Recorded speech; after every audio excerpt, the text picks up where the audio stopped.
पंढरीनाथ सावंत मार्मिकचे पत्रकार ज्येष्ठ शिवसैनिक आज कालावश झालेले आहेत. खरं तर आमच्या विभागाची शान होती ज्येष्ठ शिवसैनिक कसा असावा. आजही 91 वर्षाचे असताना सुद्धा ते लिखाण करत होते. एक पुस्तक त्यांचं अर्धवट राहिलंय, म्हणजे आणखीन देवानं त्यांना 8 दिवस दिले असते तर ते पुस्तकही त्यांनी पुरं केलं असं. अनेक पुस्तकं लोकांना वाचायला त्यांच्याकडनं मिळाली.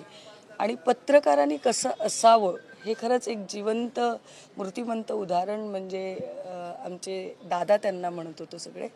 ते दादा मलाही त्यांना या विभागात राहत होते, त्यामुळे 3-4 वेळा त्यांचा मला आशीर्वाद घेण्याची मला संधी मिळाली. मी अगदी देवाचे आभार मानते. आणि मार्गदर्शन असायचं आमचे इथे दाऊ आहेत विजय लिपारेजी, यांच्या थ्रू आम्हाला सगळ्या शिवसैनिकांना त्यांचं मार्गदर्शन असायचं. आम्ही त्यांच्या मार्गदर्शनाला खरंच मुकलेलो आहोत.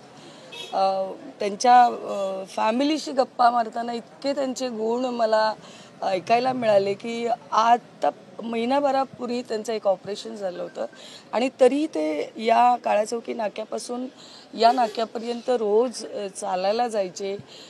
खवय्ये होते चांगले, म्हणजे डायबिटीस असताना पण त्यांना आईस्क्रीम चॉकलेट अशा गोष्टी खायला मिळायच्या.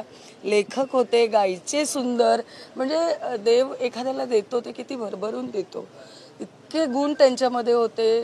पर्सनॅलिटी छान होती आणि सगळ्या लोकांशी चांगलं वागण्याची त्यांचा जो गुण होता तो खरंच त्यांनी त्यांच्या फॅमिलीमध्ये पण दिलेला. आम्ही सगळे भायखळ्यातले सगळे रहिवासी शिवसेना यशवंत जाधव साहेब आम्ही सगळे त्यांच्या कुटुंबासोबत आहोत आणि आमच्या सगळ्यांकडनं त्यांना